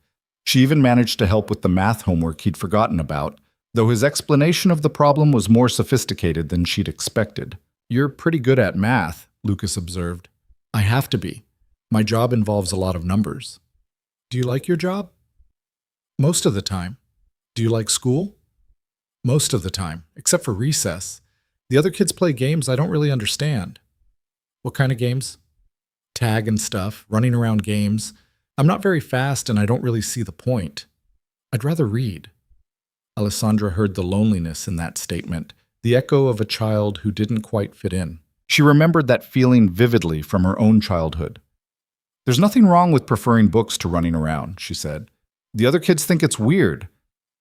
Then the other kids don't understand how amazing books are. Lucas looked at her with sudden intensity. Do you think I'm weird? I think you're extraordinary. There's a difference. He considered this, then nodded. Okay, I can live with extraordinary. Her phone buzzed. Daniel. Mom's stable. They're moving her to a better room. Some kind of insurance thing. Can I talk to Lucas? Alessandra handed the phone to Lucas, who immediately started talking about the penthouse and breakfast and the view from the windows. She could hear the relief in Daniel's responses, the way his voice steadied as Lucas chattered about his morning. When Lucas handed the phone back, Daniel said, Thank you. Again. I know I keep saying it, but you don't have to thank me. Where else would we be? Still, this is beyond what anyone should expect. Daniel, stop. We're good. Take care of your mom. We'll be here. A pause. Then quietly, I think I'm falling in love with you. Alessandra's heart stopped. What? I'm sorry. That was terrible timing. I'm exhausted and scared, and you've been amazing, and it just came out. Forget I said it. I don't want to forget it. No? No, because I think I'm falling in love with you too. Another pause, longer this time. We should probably talk about this when I'm not in a hospital. Probably. But I meant it, just so you know. I know. Me too. They hung up, and Alessandra stood in her enormous kitchen holding her phone, feeling like the world had tilted slightly on its axis. Lucas was in the living room, staring out the floor-to-ceiling windows at the city below, his dinosaur tucked under his arm. Lucas? She called. Yeah? Want to go visit your dad and grandma later? Bring them lunch? His face lit up. Can we? Absolutely. They spent the afternoon at the hospital. Daniel looked exhausted, his clothes rumpled from sleeping in a chair, but his face transformed when he saw them. Lucas ran to him and was immediately swept into a hug that lasted a full minute. Hey, buddy, Daniel said into his son's hair. You doing okay? I'm good. Alessandra took care of me. We did homework and had breakfast, and she has the coolest apartment ever, Dad. You can see the whole city. Daniel met Alessandra's eyes over Lucas's head. She is pretty amazing, isn't she? The best, Lucas agreed. They visited with Daniel's mother, who was awake but weak. She was a small woman with Daniel's eyes and a smile that probably used to be bright. Now it was tired, worn down by illness and worry. Mom, this is Alessandra, Daniel said. The friend I told you about. A friend, his mother repeated, her voice raspy from the oxygen. Is that what we're calling it? Daniel flushed. Mom, I'm not dead yet, Daniel. I can still see what's obvious, she turned to Alessandra. Thank you for taking care of my grandson. It was my pleasure. Lucas is wonderful. He is, and my son's too stubborn for his own good. I'm right here, Daniel protested. I know. That's why I'm saying it. She coughed, and Daniel immediately adjusted her oxygen. When she could speak again, she said, Whatever you did to get me this room, thank you. I know it wasn't insurance. Alessandra froze. Daniel's head snapped up. What? He said. His mother gave him a look. I've been dealing with insurance companies for 5 years. I know what they cover and what they don't.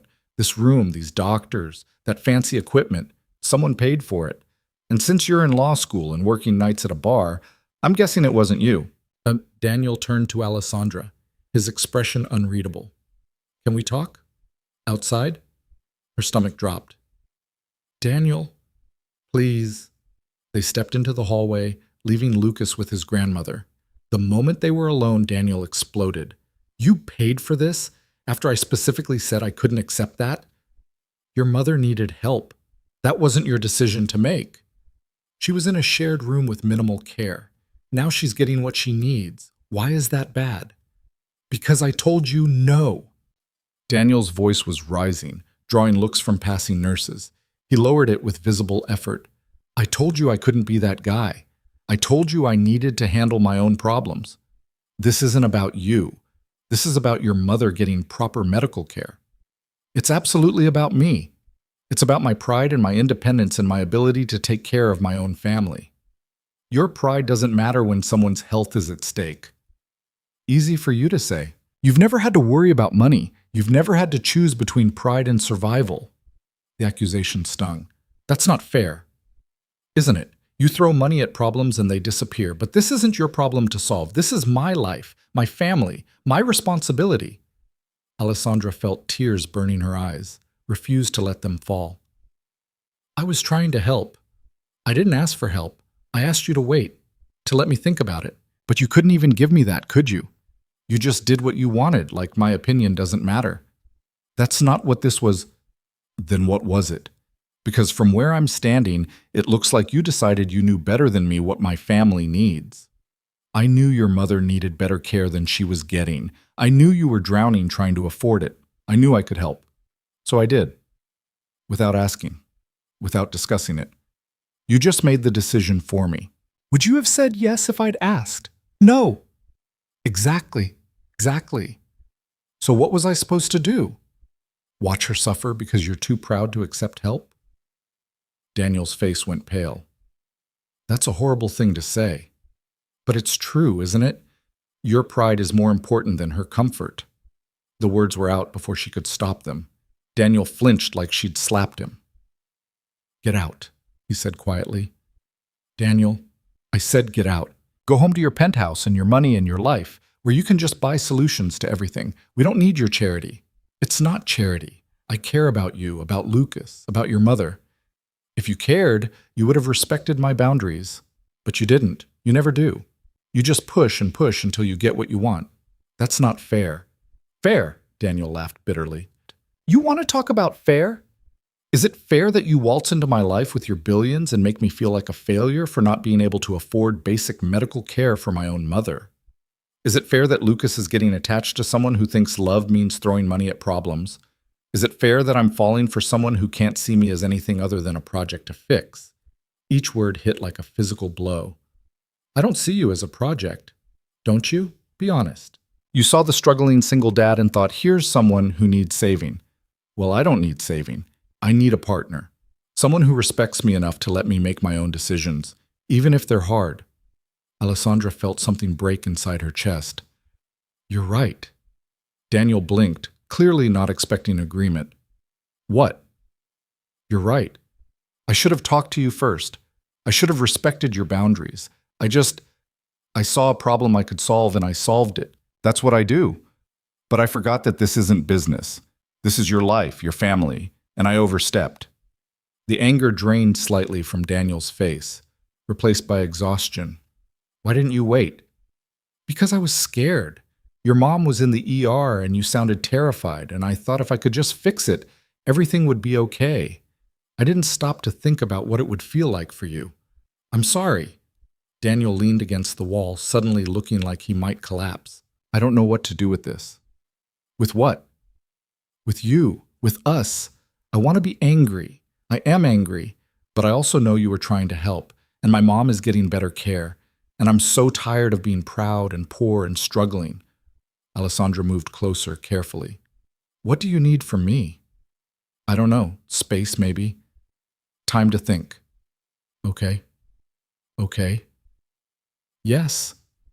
If that's what you need, I'll give it to you. Daniel looked at her with such conflicted emotion that she wanted to reach for him but didn't dare. I need to get back to my mom, he said finally. Of course. Tell Lucas I said goodbye. Yeah? Alessandra walked away, each step harder than the last. She made it to the elevator before the tears started. By the time she reached her car, she was sobbing. She'd done exactly what she'd promised not to do. She'd overwhelmed him. She'd overstepped. She'd proven that she didn't know how to love someone without trying to fix everything. Marcus was waiting with the car, took one look at her face, and wisely said nothing. The drive home passed in silence. For 3 days, she heard nothing from Daniel. She didn't push, didn't call, didn't text. She went to work, held meetings, made decisions. But everything felt hollow. Martin noticed. Of course he noticed. You look terrible, he said during a budget review. Thank you. What happened? I screwed up. I tried to help, and I made everything worse. The bartender? She nodded. Martin sighed. What did you do? His mother was sick. I paid for her medical care. He's furious. Ah. That's it? Just ah? What do you want me to say? You tried to solve a problem with money and it backfired. Classic Alessandra move. That's not helpful. Wasn't trying to be helpful, trying to be honest. Martin closed his laptop. You know your problem? I'm sure you're going to tell me. You don't know how to accept that some things can't be fixed with resources. This man has pride, identity wrapped up in being self-sufficient, and you basically told him his pride doesn't matter. I didn't mean it that way. Doesn't matter what you meant. Matters what he heard. Alessandra put her head in her hands. I ruined it, didn't I? Maybe. Or maybe you just hit the first real obstacle. Question is, do you fight for it or walk away? He asked for space. And you gave it to him. Good. That shows respect, but space doesn't mean forever. It means time to process. Martin stood up. Give him a few more days, then reach out. Not with solutions, just with honesty. On the fourth day, Alessandra's phone rang. Daniel. Her hand shook as she answered. Hello? Can we talk? In person? Yes. Where? The coffee shop, where we had our first real conversation. When? Now, if you can. I'll be there in 20 minutes. She was there in 15, her heart pounding. Daniel was already at their corner table, 2 coffees waiting. He looked tired, but calmer than he had at the hospital. Hi, she said, sitting down. Hi. They sat in awkward silence for a moment. Then Daniel said, My mom's doing better. She'll be discharged next week. I'm glad. Yeah. He turned his coffee cup in his hands. I've been thinking a lot the past few days. So have I. Let me go first, please. Alessandra nodded. Daniel took a breath. You were right about my pride getting in the way. I was so focused on proving I could handle everything alone that I forgot the point is to take care of my family, not to prove something to myself or anyone else. My mom needed better care. You made that possible, and I was ungrateful and cruel. You were hurt. You had every right. Let me finish. He met her eyes. But you were also wrong. You can't just make decisions for people, even if your intentions are good. If this is going to work, us, then we have to be partners. That means talking to each other, respecting boundaries, not just doing what we think is best. You're right. I know you're right. I'm not good at this, at relationships, at letting someone else have equal say. I'm used to making decisions and having them be final. I know, but I'm not your employee. Neither is Lucas. We're people who need to be part of the decision-making process. I understand, and I'm sorry, truly sorry. Not just for paying for your mom's care without asking, but for making you feel like your opinions don't matter. They do. You do. Daniel nodded slowly. Okay. I believe you. So, where does this leave us? I don't know. I'm still angry, but I'm also still in love with you. And I think those things can coexist for a while until we figure this out. Alessandra felt hope flicker in her chest. You still love me? Yeah, unfortunately. Would be a lot easier if I didn't. She laughed, surprised it was possible. I still love you too. Even though I was an ass? Although we need to establish some ground rules. Agreed. You want to start? I'll try to ask before fixing things. Not promise I'll always succeed, but I'll try. And I'll try to accept help when it's offered in genuine care, not wounded pride. Deal. They shook on it, and the gesture felt more binding than any contract she'd ever signed. Can I see Lucas? Alessandra asked. I've missed him. He's missed you too. Asked about you every day. Wanted to know if you left because he did something wrong. Her heart broke. Never. I could never leave because of him. I told him that, but maybe you should tell him yourself. That Sunday they met at the park. Lucas ran to her the moment he saw her, throwing himself into her arms with complete abandon. You came back, he said into her shoulder. Of course I came back. I promised, didn't I? People break promises. Not this people. I'm here. I'm staying. If you and your dad want me to. Lucas pulled back to look at her seriously. Do you love my dad? Yes. Does he love you? He says he does. Then you should stay. We need you. Simple 7-year-old logic that cut through all the complexity. They needed her, and she needed them. The months that followed weren't easy. Alessandra and Daniel fought sometimes, usually about money or boundaries or her tendency to try to solve problems before discussing them. But they also laughed. They had dinners together, all three of them. Lucas taught her about dinosaurs and space and why robots would definitely beat zombies in a fight. Daniel taught her about living in the moment, about finding joy in small things, about what it meant to build a life instead of just a career. She met his mother properly once she was home and recovering. They had tea and awkward conversation that gradually became easier. Alessandra learned that stubbornness ran in the family, but so did fierce loyalty and deep capacity for love. Daniel graduated law school the following spring. Alessandra was in the front row with Lucas, cheering louder than anyone when he walked across the stage. He'd been offered positions at prestigious firms, but he chose legal aid, helping people who couldn't help themselves, just like he'd told Lucas. "You could make so much more at a private firm," Alessandra said that night over celebratory dinner. "I don't need to. I have enough." "Enough?" "I have you. I have Lucas. I have meaningful work and a healthy mom and a life I'm proud of. That's enough." She understood then that enough was a choice, a decision to be content with what mattered rather than always reaching for more. 1 year after they met, Daniel proposed. Not with a ring from her or bought with her money, with a modest diamond he'd saved for over 6 months, working extra shifts and setting aside every spare dollar. "It's small," he said, kneeling in the living room of his apartment while Lucas watched with barely contained excitement. "It's perfect," Alessandra said, crying. "You haven't heard the question yet." "I don't care. The answer is yes." "Alessandra Cross, will you marry me? Will you be Lucas's mom and my wife and part of this chaotic, messy, beautiful life we're building?" "Yes, 1,000 times yes." Lucas cheered and jumped on both of them, and they collapsed in a pile of laughter and tears and joy.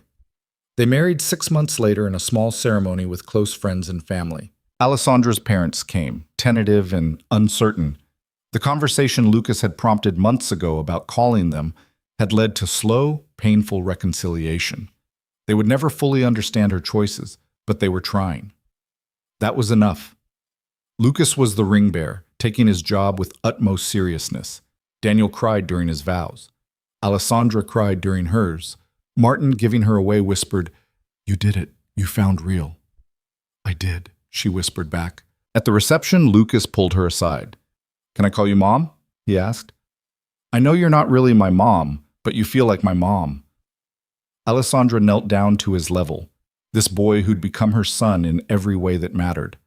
"I would be honored," she said. "If you're sure." "I'm sure. You stayed. You promised you would, and you did. That makes you my mom." She held him close, this child who'd taught her what love really meant. Not grand gestures or expensive solutions, but showing up, being present, staying even when it was hard. Years passed. They moved into a house together, something between Daniel's modest apartment and Alessandra's penthouse. A real home with a yard for Lucas and space for all of them. Alessandra stepped back from daily operations at her company, choosing life over constant expansion. Daniel thrived at legal aid, helping families navigate systems designed to keep them down. Lucas grew, still brilliant and sensitive and certain that robots could beat anything in a fight. He asked questions constantly, worried about the world constantly, made them laugh constantly. On their 5th anniversary, Alessandra and Daniel sat on their back porch watching Lucas play with the dog they'd finally agreed to get. The sun was setting, painting the sky in shades of gold and pink. "Remember when you bet you'd last 5 minutes?" Alessandra asked. Daniel laughed. "I never said that out loud." "But you thought it. Maybe. Seems pretty stupid now. How long has it been? In minutes?" He pulled out his phone, did the math. "About 2,600,000.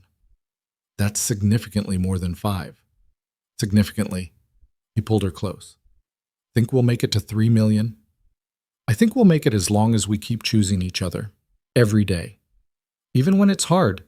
Especially when it's hard." Lucas called to them, wanting them to see something he'd taught the dog. They went together, walking into the golden light of their ordinary, extraordinary life. The bet was lost. The 5 minutes had turned into forever. And love, it turned out, was the only thing worth winning.